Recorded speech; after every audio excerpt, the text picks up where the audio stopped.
In today's session, we will see a polar graph. So, for first part in the module 5. So, what is a polar graph?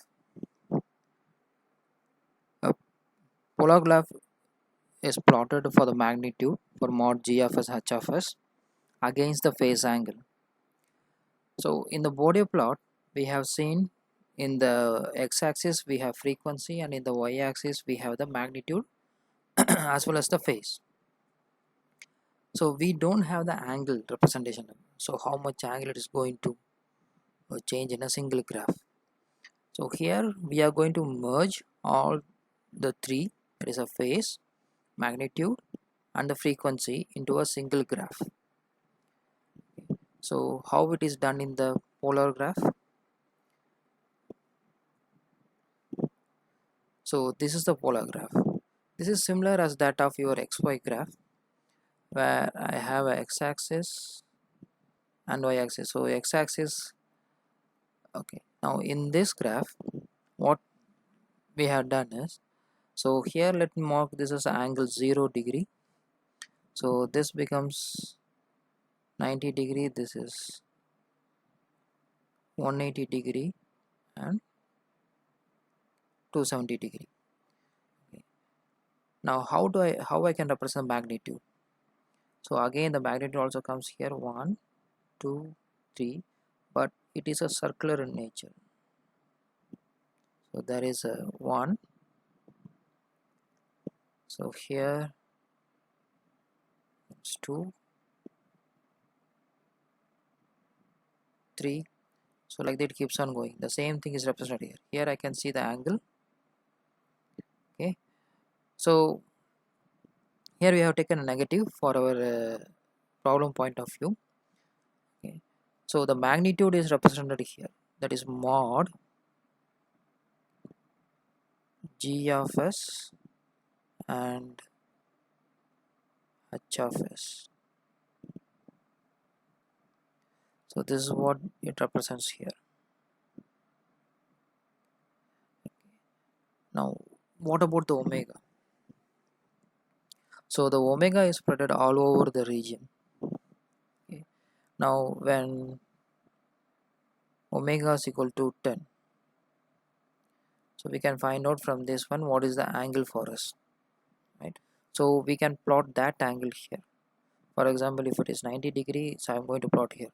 Then if it moves to minus 135 for the magnitude of 2, and it keeps on moving the same. So this is similar to that of your Bode plot, but we are merging both gain and the phase here. So we can understand by solving few problems here.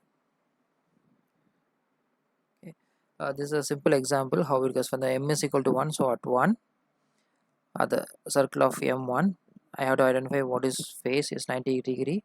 So here we will be marking it, and at m is equal to 2 I have minus 160 degrees. So I will take the curve line of m is equal to, this is 90 minus 90. So here I will get the angle of minus 116. So thereby I can cover both phase and the magnitude, and I can see what will be the, because omega is already available in our table. So let us try to solve the first problem. Okay. So for the transfer function given g of omega is 10 by s. So the first step is to replace s is equal to j omega. Then we can say the 10 divided by j omega. So how to find the magnitude is find the mod of g of j omega into h of j omega. So if I take a mod, so I can write 10 divided by square root of omega square. So which is nothing but 10 by omega. The same value will be there. So how to find angle? It is a tan inverse of imaginary part by real part. So if we take the numerator, so we have plus j0. Here there is no real part, so plus 0. So that's what we have written here. So the imaginary part is 0 here, and here the denominator, the real part becomes 0. So we'll get the calculator will get the angle as minus 90. Now we have to create a table.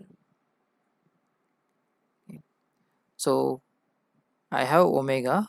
For the given omega, what will be the gain I am going to get? What is the phase? So from the previous equation, it is clear that it is always going to be in minus 90 degree.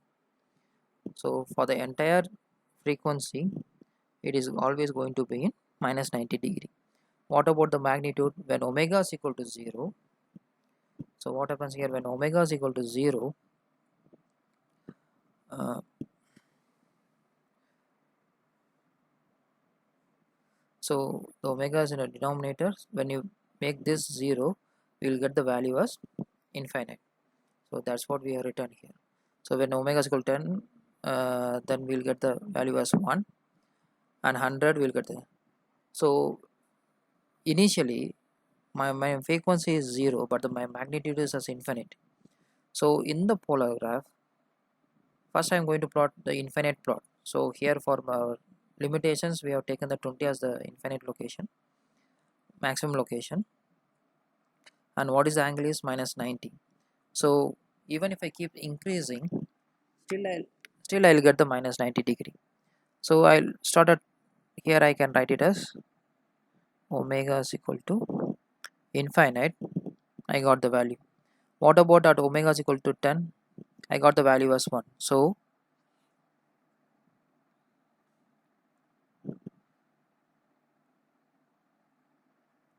still it keeps on moving for us. At omega is equal to 10, so here is the one circle for us. So this is the value at omega is equal to 10. And if it keeps on increasing omega, it reaches to 0.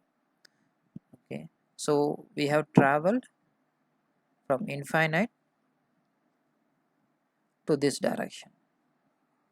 So this is where we have moved from frequency the omega is equal to 0 to infinite, and the angle is still the same, minus 90 degree. Now let us see further one more problem for the first order type 1. So 1 divided by 1 plus ts. Similar problem we have seen in the Bode plot also. So again, substitute s is equal to j omega. We'll get this expression and find the magnitude is mod of g of j omega and h of j omega. I'll get 1 divided by root of 1 plus t square omega square. If I want to find the angle, again tan inverse of, so here there is no imaginary part, so I'll get 0 divided by 1. So here I have one real part, so omega t divided by 1, so which I'll get minus tan inverse of omega t, the same equation which you got in the Bode plot chapter also. Now we'll create a table. At omega is equal to 0, my magnitude is equal to 1, so I'll be plotting here. Okay, and the phase angle is 0, so this is the position where we have plotted.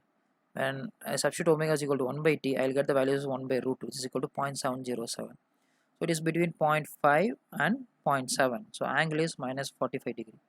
So this is minus 45 degree, so this is 0.707, and I got the value as minus 45 degree.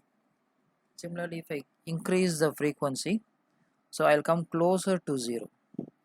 Since we have taken only 4 points, we got the graph like this. But when you are drawing in the real polar graph, if we take the minute angles, then we will get a smoother curve.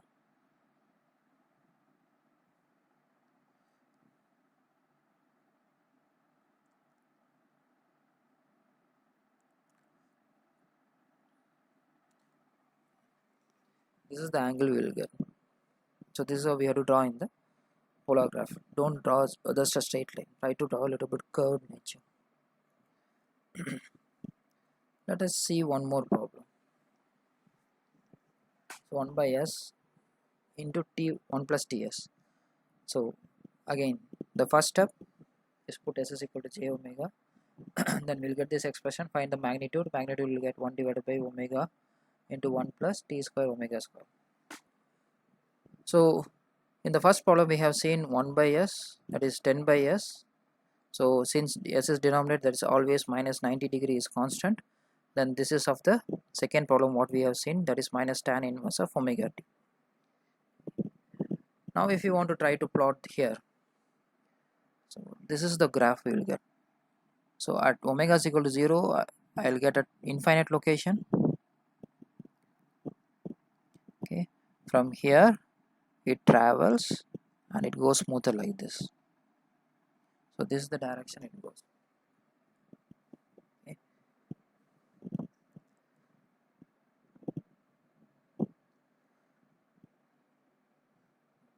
So if that's a second order equation is there, that is s square into 1 plus dfs. When from this problem straight away, when it's a s square is there, we will have an angle of minus 180 degree. Then this is of our second type, so I'll be minus tan inverse of omega t. So this is what we have given here. So in the magnitude it becomes 1 by omega square, the same value. Now here at omega is equal to 0, we'll get at infinite, but see the angle here. It starts at minus 180 and it goes smoothly like this and it ends here. Okay, and it ends at minus 1 minus 27.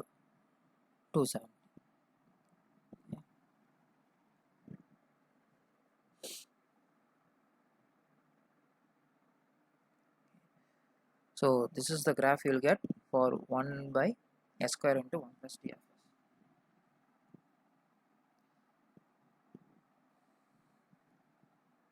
So let's try one more problem. It's 100 divided by s square plus 10s plus 10 plus 100. Again we can divide, substitute s is equal to j omega, we'll get this equation.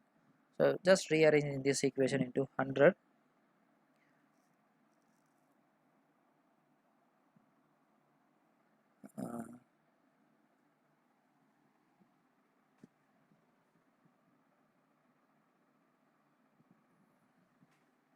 So if we just rearrange this equation, we will get the expression equal to 100 divided by root of 100 minus omega square the whole square plus 100 omega square.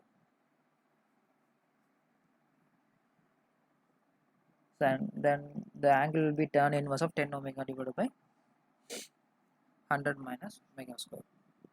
So if we plot this, so then the expressions we will get, the graph starts at here at 1. So we'll go like this. So this will be the graph we will be getting. So the angle will be at omega is equal to 0.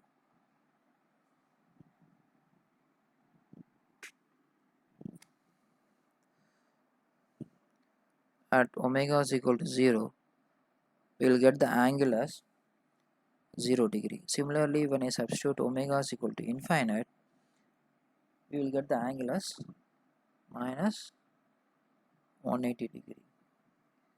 Okay. Now, so initially it starts here. So again, the magnitude of mr is equal to 1. Here the magnitude of mr is equal to 0. If we plot this, this is the graph we will be getting for us. So that you can try it out once you got the polar graph. Now in the polar graph, in the Nyquist, in the Bode plot, we have seen the phase margin and the gain margin. Similarly, here also we can find the phase margin and the gain margin. So in order to find the phase margin and gain margin, we have to find omega gain crossover frequency, which is represented by omega gc, and the phase crossover frequency, which is represented by omega pc. The condition for omega gc is it should cross the unity gain. So here it should touch 180 degree. If I want to find the phase crossover frequency, it should touch minus 180 degree. So here The minus 180 degree line is here. This is the minus 180 degree line. So what about omega GC? That's a unity gain. So unity gain line is the one angle. So this is the unity gain circle and this is the 180 degree phase shift. So if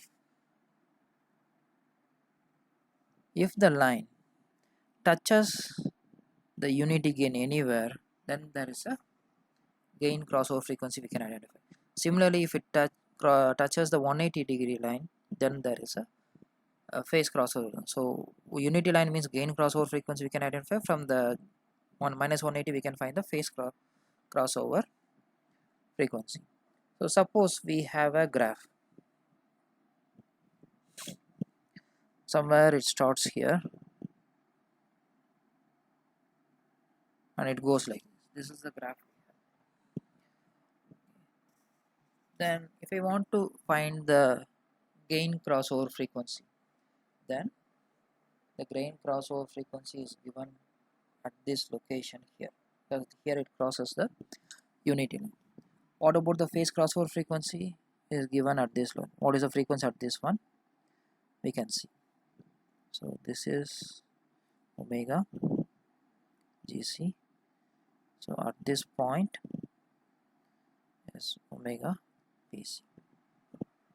So from this one we can easily identify, I know the frequency here and I know the angle here, so the difference between these two gives me the phase margin. Okay. Similarly, when it crosses over here, okay, then the difference between here to the unity line gives a gain margin. So again the gain margin and the phase margin is calculated similar as that of Bode plot. Okay, so there is no difference. So if the gain and phase margin both are positive, if both are positive, then the system is a stable system. If negative, then system is unstable system.